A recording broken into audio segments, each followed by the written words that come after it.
Ganun ang paggawa ng kaaway. Pagka meron kang nilikha na patibong para sa kanya, ikaw ang mahuhulog doon. Ang gulong ginagawa mo, ikaw ang magugulo. However, if it can't be avoided, at least minimize making enemies. Kumisan, sa paggawa mo ng tama, doon ka nagkakaroon ng kaaway, wala ka na magagawa tungkol doon. Pero, paliitin mo pa rin. Pwedeng pakontiin ang makakaaway o aaway sa iyo at pakontiin mo yung degree ng pag-aaway. Proverbs 17:14, the start of an argument is like a water leak. So stop it before real trouble breaks out. Yung mga water leak, kahit sa bahay, konti lang ang simula niyan, patak-patak, pero pagka hindi mo niremedyohan, lumalaki. Ganon din yung mga crack at mga kung ano-ano mga problema, kailangan maliit pa lang, lutasin na. Meron palang nagtatampo ng konti, kausapin mo na. Kasi pagka pinanigasan na niya, yung pagtatampo, mas mahirap na magkaayos. Pag meron ka agad na nasabing pangit, agad-agad mag-sorry ka. Huwag mo nang pagpabukasin. Kasi pag tumigas na yung puso nung nasaktan, humihirap para sa kanya ang magpatawad. At humihirap din para sa iyo ang mag-sorry. Pinakamadali mag-sorry right after doing a mistake. Pagka pinatagal mo ng 1 minute, humihirap na. Naninigas na yung panga mo, ayaw na magsalita ng sorry. Kaya maging habit natin, pag may damage, solven agad. Maraming sugat hindi nalalala kung nag-sorry ka agad. Proverbs 26:17, it is better to take hold of a mad dog by the ears than to take part in someone else's argument. Nakakita na ba kayo ng asong nauulol? Yung walang kinikilala, kinakagat kahit sino? Sabi, mas madali pa daw gawin na hawakan mo siya sa kanyang dalawang tainga kaysa makilahok ka sa away ng may away. Yung may nagtatalo, nagkakagulo, sasali ka, lalo kung may kakampihan ka pa. Don't make an enemy of people's enemies by taking sides, by getting into the fray. Nananahimik ang buhay mo, may dalawang nag-aaway, sasali ka, di pumasok ka sa gulo. It is unwise. And very especially, kung hindi mo naman talaga naiintindihan yung pinag-aawayan nila. Yung hindi mo kaaway, pag may kinampihan ka sa dalawa nag-aaway, kaaway mo na rin yung kaaway niya. Kaya hindi siya matalinong gawin. Don't worsen current enmity. Kung meron na talagang awayan, samaan ng loob, o nandun na yon, huwag mo nang palalain. Huwag nang buhusan ng gasolina ang siga, ang apoy. Huwag nang palakihin ang pilas ng napilasan na nga. Huwag nang magdadagdag pa ng salita pag merong nag-away. Tumahimik na lang. Because the more you say something, the more the quarrel prolongs, the bigger the trouble gets.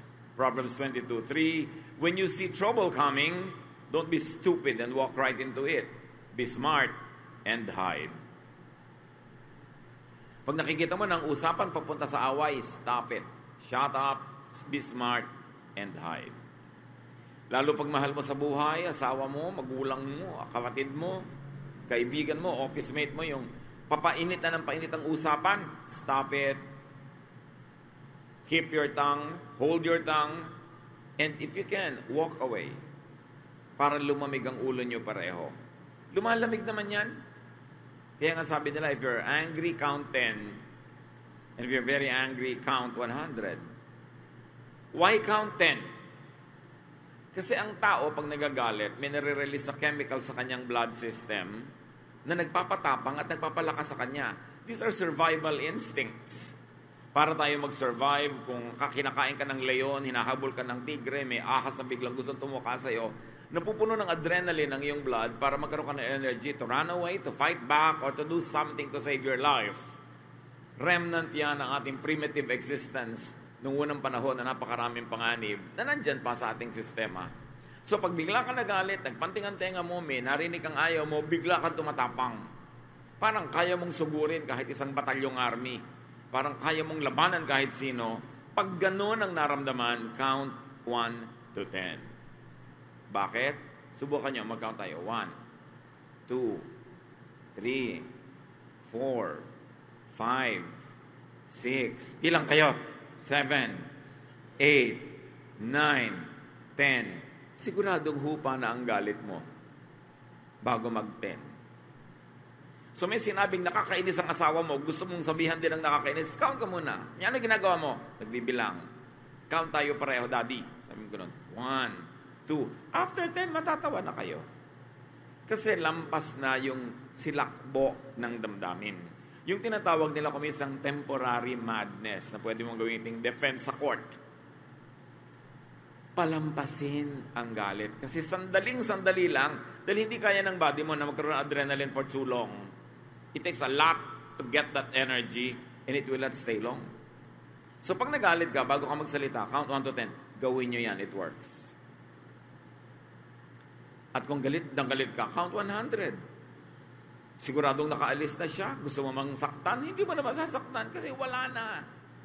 Mas mabuti na yon kaysa mamaya, lifetime ka nanunuyo, 5 taon kang nagme-makeup, hindi pa rin sapat.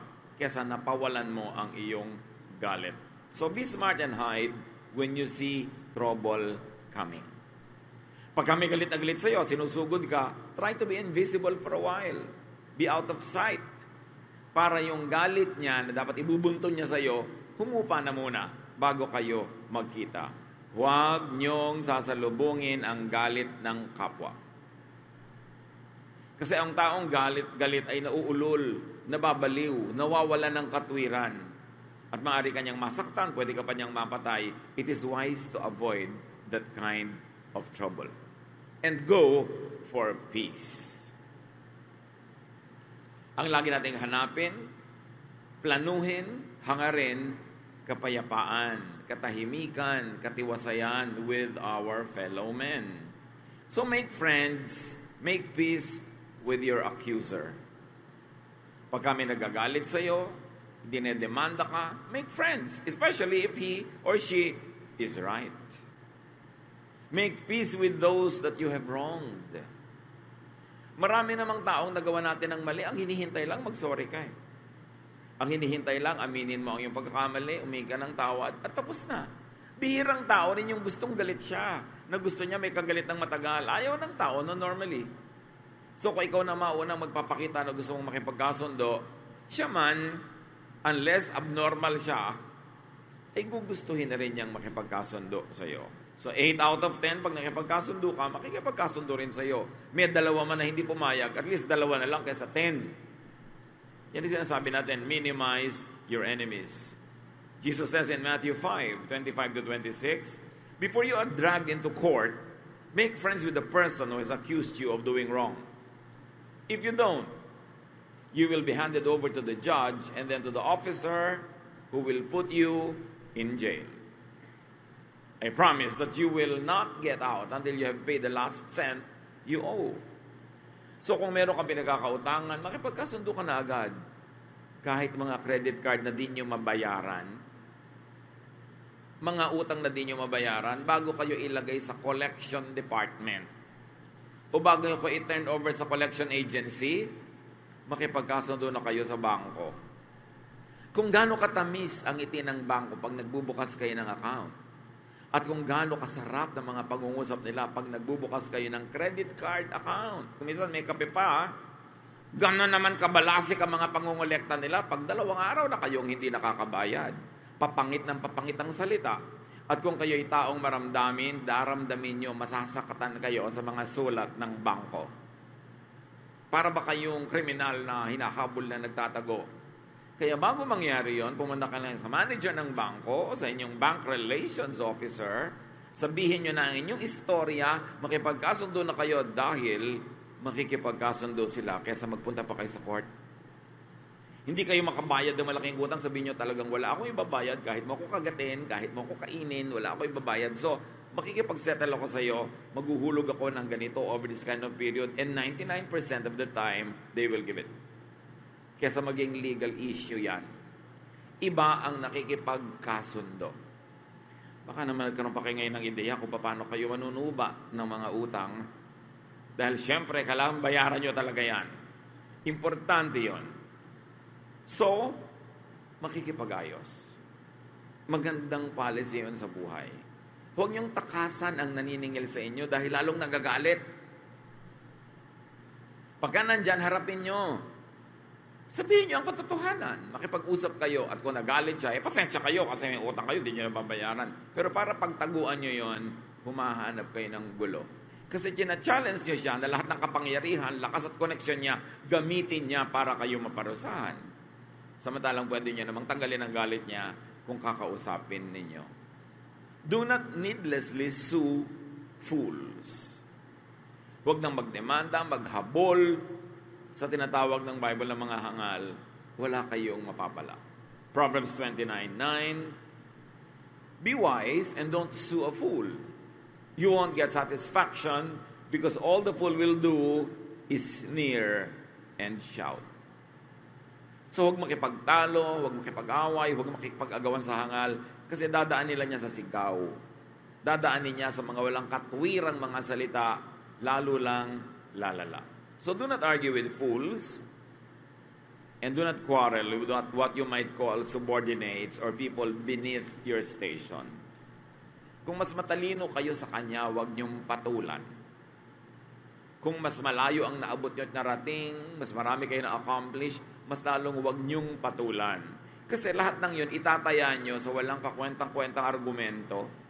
Nagpakahirap-hirap kang buuin ang iyong buhay, maging matagumpay, mabunga, tapos sinaksak ka lang ng ice pick sa sentido na matay ka tuloy sa walang kakwenta-kwentang bagay. So huwag kayo nakikipagtalo sa bagay na mas mababa ang lagay kesa sa inyo. Kung minsan yung iba, hindi lang nasuklian ang tama ng jeepney driver, makikipaghampasan ng tubo. It is wise to avoid such troubles dahil mas malaki pa ang gagawin mo sa buhay, mas marami ka pang kikitain, at kung totoo ang iyong inaakala, mas mataas naman ang kalagayan mo sa buhay, bakit mo ibababa para lang doon? Kailangan pinapahalagahan mo the bigger picture. What is at stake? May mga nababaril sa pakikipagawan sa parking lot. Merong mga napapatay dahil sa nilampasan sa kalsada, kinat, tapos kakatin din hanggang mamaya, nagmungguan na sila o nagbarilan. Is it worth it? Ganun lang ba ang halaga ng iyong buhay? Ganun lang ba ang halaga ng iyong kapayapaan? So always make and move towards making peace. Tuwing may kaaway, ang langing hakbang mo patungo sa kapayapaan, hindi sa pagpapalaki ng away, hindi sa pagpapalaki ng gulo. Matthew 18:15, if one of my followers sins against you, go and point out what was wrong. But do it in private, just between the two of you. If that person listens, you have won back a follower. Apply it to a friend, apply it to a colleague. Pag na-offend ka, may ginawa siyang mali, puntahan mo quietly, sabihin mo ang iyong nadarama, kung nasaktan ka, sabihin mo, humingi ka ng paliwanag, and most of the time, these people will appreciate your effort, say sorry if they are wrong, and then peace will reign. It is important na pagkagalit ka sa isang tao, may nagawa siyang mali, siya ang kausapin mo, huwag mo siyang ikwento sa iba.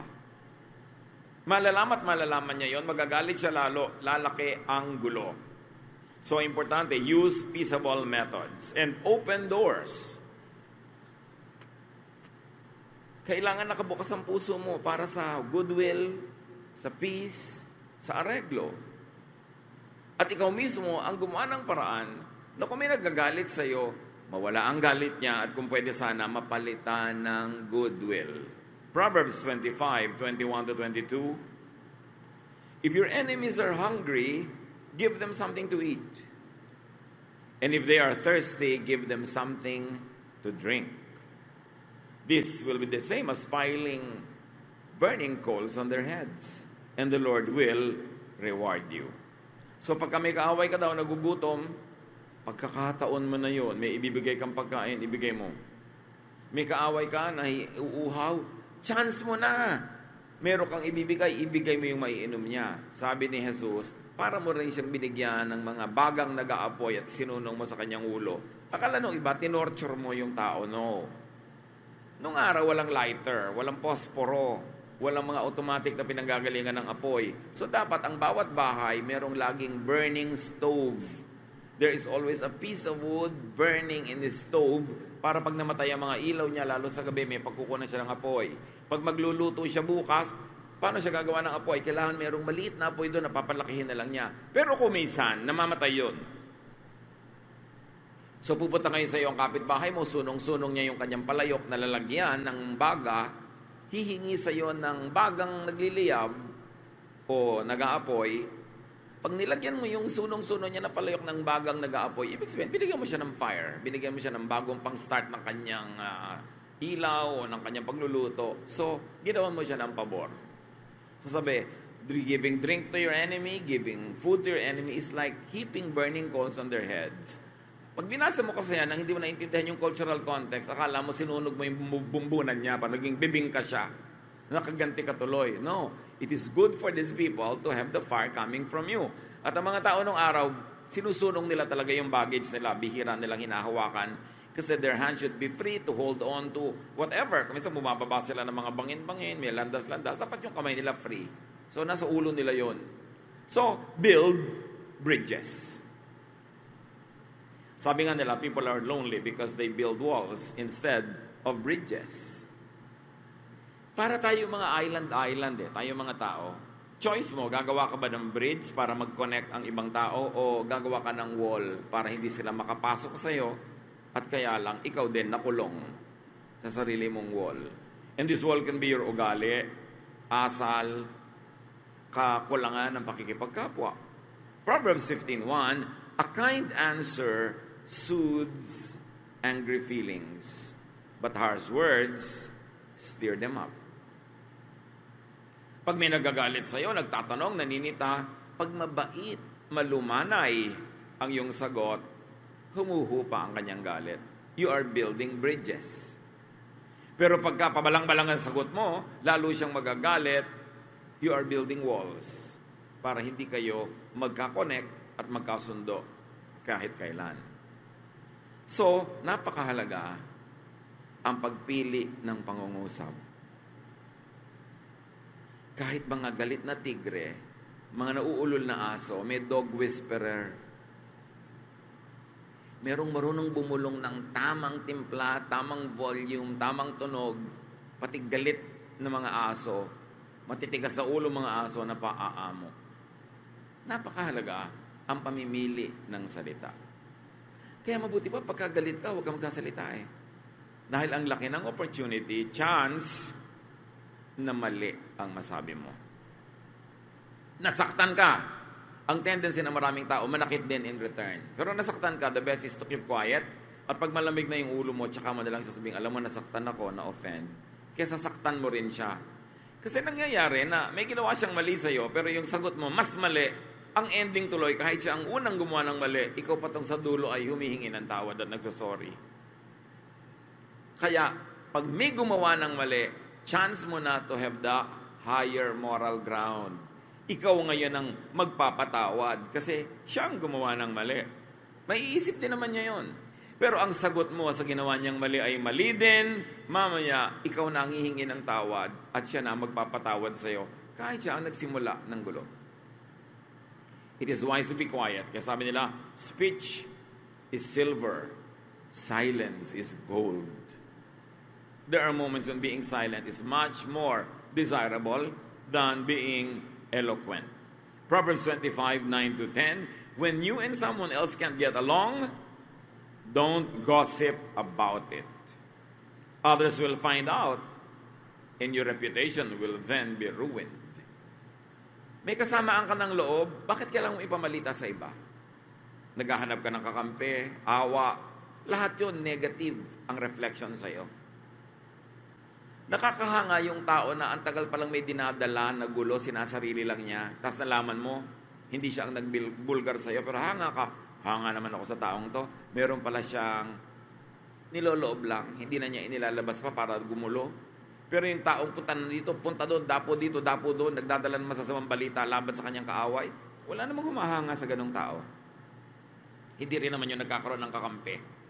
Lumalala lang ang sitwasyon. So kung may kasamaan ka ng loob, kung may sasabihin ka, dapat sa kanya mo lang sabihin at hindi sa iba para umayos. Although, pwedeng pagsabihan, kung napagkakatiwalaan, have and send ambassadors. Lalo sa culture natin, madalas kailangan mo ng padrino, go-between. Meron kang gustong kausapin, hinga ng sorry, magsasorry ka, o gusto mong ipahayag na na-offend ka. When you have a good ambassador, your problem is already half solved. An ambassador is someone who will represent you correctly and faithfully para yung magandang resulta ang mangyari at hindi yung pangit ang lumabas. 1 Samuel 19:4. The next morning, Jonathan reminded Saul about the many good things David had done for him.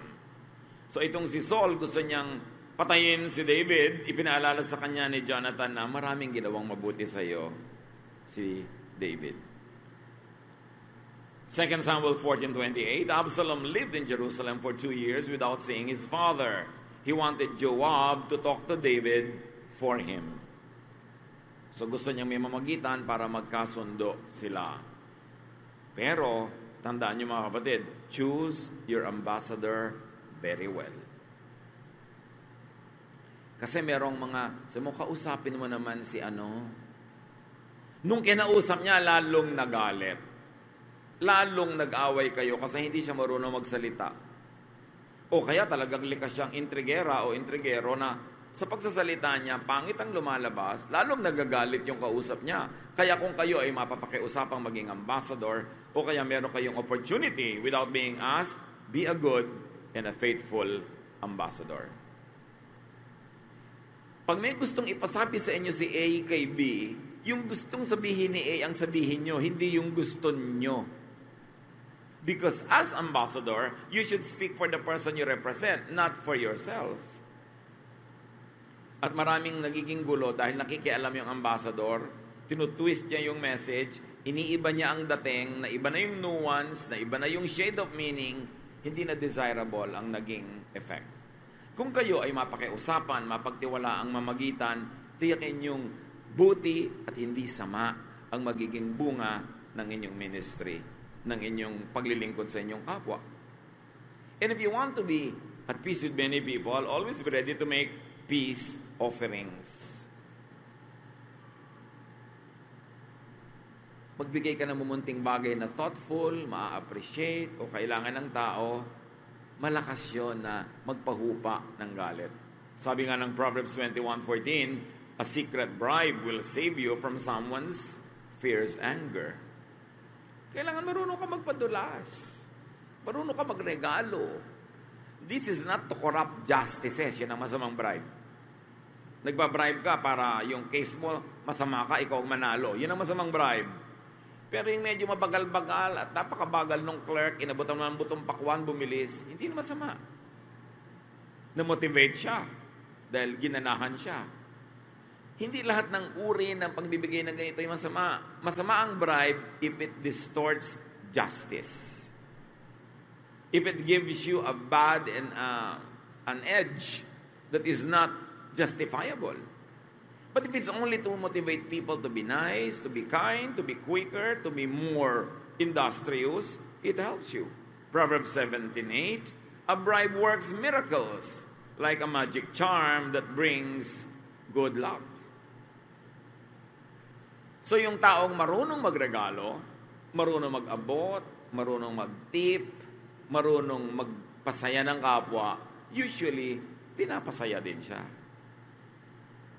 At kung gusto niyo ng very good service sa isang restaurant, siyempre dapat nagtitip kayo. Pero kung nagtip kayo ngayon dahil paalis na kayo, ang good service niyo, next visit pa. Kaya kung gusto niyo ng good service, this visit, nagsisimula pa lang kayong umorder, ibigay niyo na ang tip.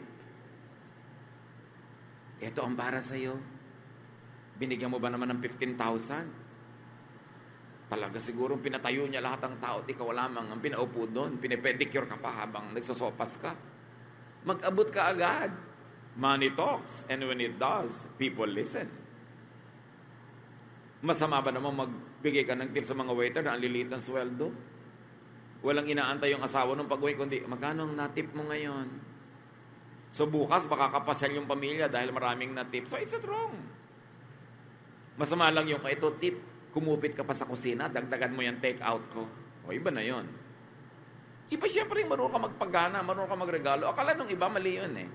Mali lang yon pag itutuwid mo yung liko, kukuha ka ng undue advantage to twist justice. So make peace offerings. And remember, if you want peace in life, pay. May utang ka, bayaran mo, tatahimik ang buhay mo. Meron kang gustong ma-enjoy, bayaran mo. Hindi mo kayang bayaran, magtiis ka, huwag kang mong enjoyin. But don't get free lunch. There is no such thing. Dapat willing ka magbayad. Bayaran mo ng pera, bayaran mo ng services, bayaran mo ng ibang bagay, pero dapat marunong ka magsukli. Huwag kang laging libre at nagpapalibre. And kung merong may utang sa'yo, hindi ko ikamamatay na hindi singilin, ayaw niya magbayad o hindi na niya kaya magbayad, don't collect anymore para tumahimik ang buhay. At pwede mong sabihin, alam mo, hindi na kita sisingilin, so huwag mo na akong iwasan. Kasi kahit naman singil ka ng singil, hindi ka rin nakakasingil. Nagagalit ka, nagagalit siya sa'yo. Wala ka rin namang napala. Sayang naman yung galit mo. So patawarin mo na. Rebuild damaged friendships. One of the few things that you can never make is to make old friends. You can make new friends, but you cannot make old friends. So napakalaking kamalian to turn old friends into enemies. At napakalaking sayang pag pinayaan mo na isang old friend.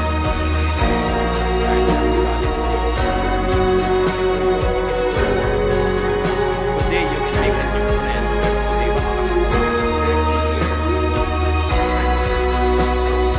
Today you can only ang old friends pinapahalagaan. Hindi ka makaka-invento ng old friend. Ibabalik mo ang panahon. Yung iba, walang magulang sa Panginoon. Yung mga matatanda, dati na kayo, may pinagsamahan mo yung kilala niyo na bumabalik ang isa isa. Doon ko palalayo ang loob. Because life is better with friends. Proverbs 18:24, a good friend is closer than your own.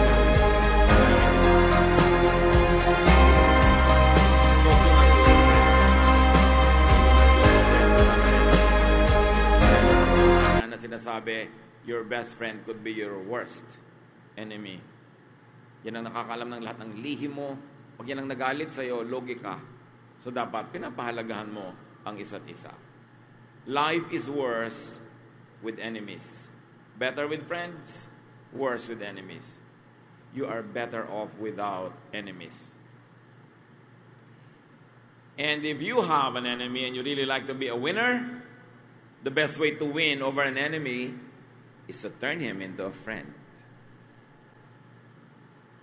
Dun ka lang nanalo sa kaaway pag naging kaibigan mo siya. Pero nasaktan mo siya, nasunog mo yung bahay niya, nabaril mo yung asawa niya, sa palagay mo panalo ka doon? Sa palagay mo hindi siya maghihigante? O siya ang sinira mo, sa palagay mo walang mahal sa buhay yun na maghihiganti para sa kanya? Ang isang kaaway na hindi mo nagiging kaibigan is a great loss. So para ka magtagumpay at para ka magsaya, magdiwang, pag lang ang dati mong kaibigan ay dati mong kaaway ay naging kaibigan mo na. O at least, hindi mo na siya kaaway. Kaya ang sabi ni Jesus, love your enemies. Sa palagay nyo, ipinapadehado tayo ni Jesus kaya sinasabi niyang love your enemies? No, Jesus wants you to be a winner. Because when you love your enemies, the natural tendency is for them to love you back. It might take some time and a lot of investment, but it can happen. And only when your former enemy loves you now and is your friend will you really be victorious. Doon palang tunay ang tagumpay. Peace is important. We don't want enemies.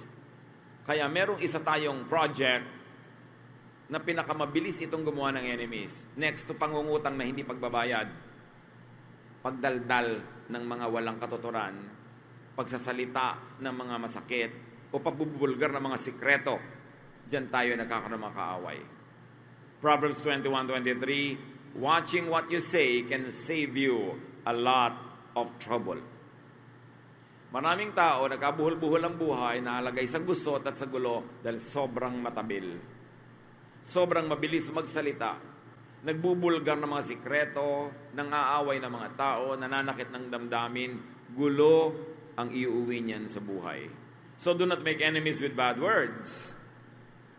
Instead, make friends with good words. Choose your words. Psalm 34:14, do good instead of evil and try to live at peace. Sandali lang ang buhay. Pag nabuhay ka ng 60, 1/3 of that tulog ka. So 40 na lang ang natira na years nagising ka. Tapos may kaaway ka pa. Sayang ang panahon. Sayang ang energy. Pag may nakasakay ka sa jeep na nakaaway mo, hindi kayo nagtitingin na nakakapanigas yata ng leeg yung ayaw mo siyang makita. Nakita kayo sa isang okasyon, gusto mo nang umalis agad, ang hirap ng damdamin mo, sayang ang okasyon. Alisin ang mga kaaway sa buhay. Kung hindi natin sila kayang gawing kaibigan, at least alisin ang pagiging kaaway, coexist. Pero kung kaya mo pang gawing kaibigan, because you know how to give gifts, you know how to say good words, and you know how to be sincere and be kind and loving, then your life will be sweeter and nicer. Kahit anong gawin natin, gumawa ka ng kaaway, gumawa ka ng kaibigan, sandali lang ang oras natin sa mundo. It is nicer kung friends ang mga nakapaligid sa atin, or at least hindi enemies. Sabi ni Jesus, I came that you might have life and have it to the full. And one of the secrets, of course, is being loved by others and loving others, because life becomes infinitely nicer and better when there is love or at least goodwill going around. Dear Lord, teach us to be agents of peace. Turuan niyo kami, Panginoon, na suriin ang mga sarili namin, makita namin kung ano sa mga pananalita, gawi, asal namin ang lumilikha ng kaaway, at ito'y maituwid namin, maitama.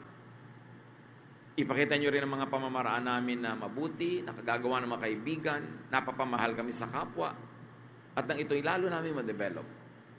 Mga anak niyo kami, O Diyos, we should be agents of peace. We must be loving. And because you love us, you want us to get loved as well. So teach us to be lovable. Teach us to watch our tongues, our lifestyles, so that we will have more friends and less enemies. Pagbulay-bulayan natin mga kapatid, i-apply